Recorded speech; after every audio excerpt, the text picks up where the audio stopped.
Hello everyone, and welcome back to Cooking with Suzanne. Are you ready to do some baking? This is one of the easiest chocolate cakes I have ever made, and it is delicious. You don't need any equipment. All you need is a bowl, a whisk, and a spatula. And we have 5 ingredients in front of us. One of the most important things to tell you about this cake is everything needs to be room temperature. The first ingredient is our chocolate, and the quality of the chocolate is important. You do need to use a nice dark chocolate. So this is Callebaut chocolate from Belgium, which I have been using for many years, and it's delicious. So any good quality dark chocolate is what you're looking for, and you want to, if it comes in a bar, make sure you chop it up. Put it in a bowl that can go into your microwave.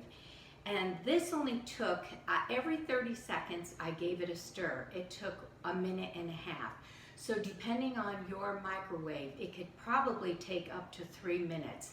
But you do want to go in and stir it every 30 seconds just to make sure your chocolate is not burning.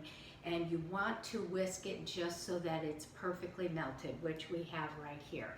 I can even come up a little closer so that you can see the chocolate is nicely melted.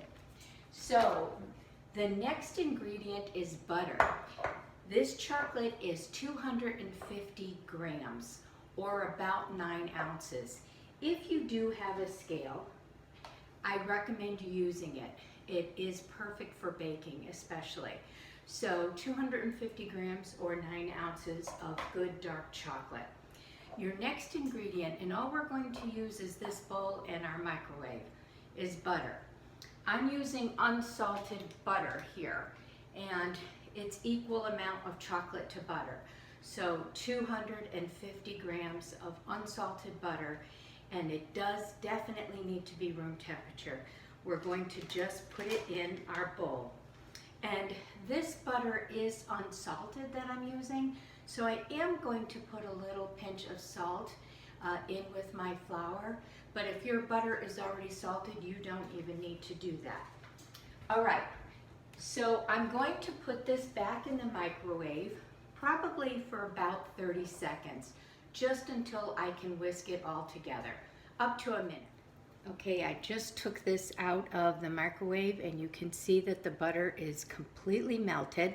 And now I'm going to incorporate it into the chocolate. And that took about 40 seconds. All right, so let's just whisk this together.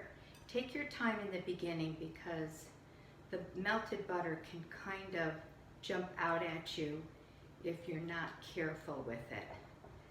So I'm just going to go around until it all comes together. And then our next ingredient is sugar, and it is once again equal amount, 250 grams of sugar. Let's show you how beautiful and glossy it is. Can you see how beautiful that chocolate is? It's nice and glossy. So let me just put that in there and give that a good stir. I'm using a whisk here.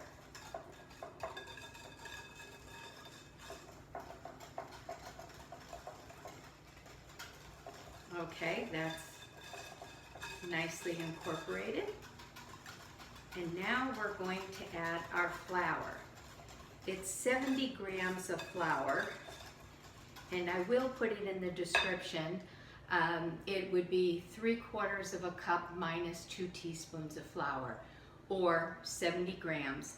And I'm also going to add 1/4 of a teaspoon of fine sea salt, since my butter is not salted. And I still just like to use a strainer, but you don't have to. You can just take this and put it directly into your bowl. There's just some things that I've been doing for so long that I can't change. So I'm going to go ahead and add my flour and my salt together. And now let's just whisk this together.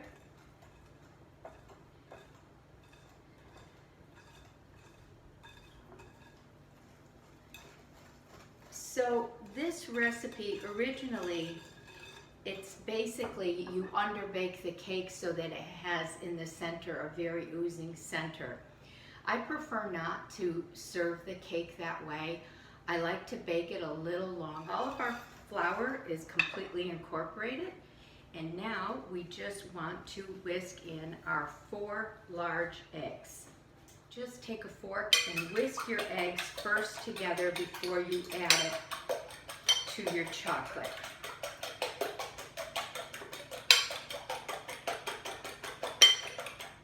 There we go.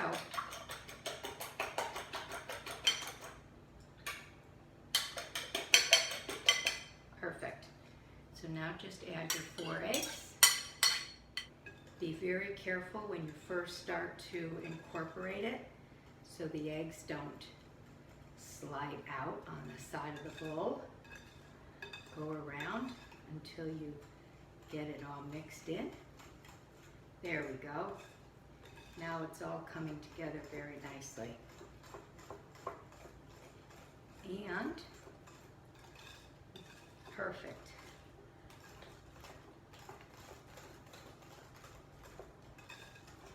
There. Our cake batter is done. Now let's just talk about the pan.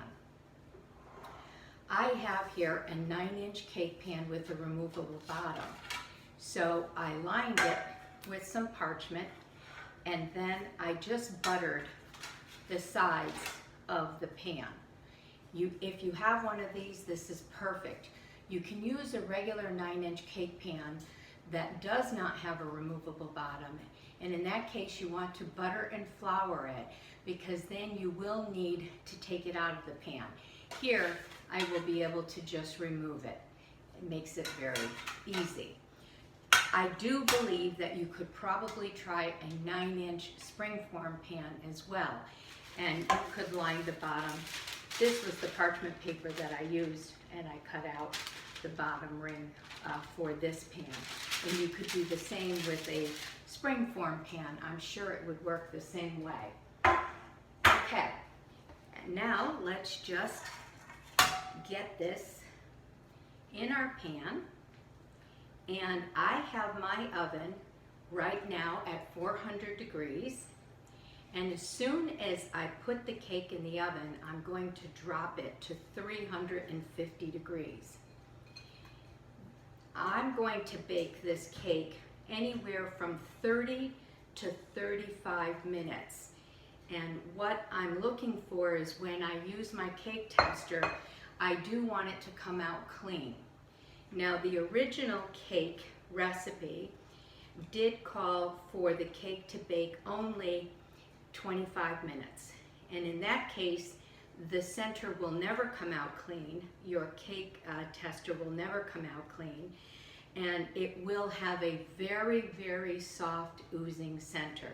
And if you prefer your cake that way, then you definitely want to cook it less than my 30 to 35 minutes. You can take your offset spatula and just go around.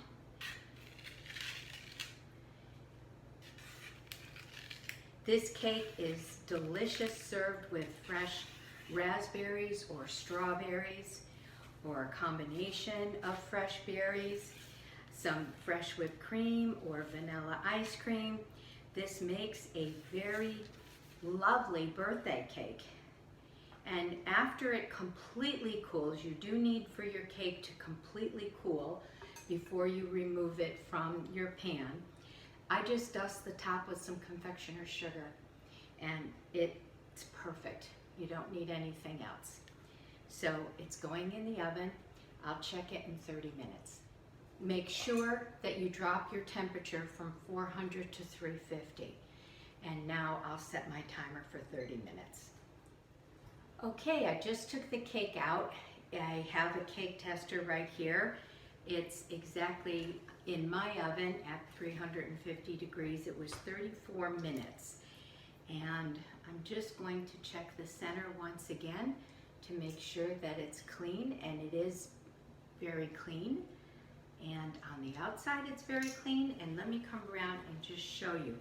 There's a few slight little cracks around the edge, which is what you're looking for. Hopefully you can see, you see the little cracks? It's a little more cooked on the outside of the pan, a little less in the center, but the center is fully cooked. Once it's completely cool, I will remove it from the pan and then dust the top with some confectioner's sugar. It smells wonderful. And while the cake was baking, all my dishes are done. It's a very, very easy and the most delicious cake. Taking it out of the pan, and I have it on a plate here, and I'm going to cut a slice for you. Okay, and let's just get a spatula underneath. Okay, put it on the plate, and I'm going to dust the top with a little confectioner's sugar, and we'll also serve it with some fresh raspberries that I have here, which I love raspberries with chocolate. And of course, fresh whipped cream or ice cream would go beautiful with this cake. I picked a nice little edible flower and a piece of fresh mint, which will look real pretty on the cake. So here is our beautiful chocolate cake. It's so moist, so delicious, and it is a wonderful celebration cake. Perfect for a party, perfect for a birthday, perfect anytime. So thank you very much. Bon appetit, everyone. Enjoy. Bye now.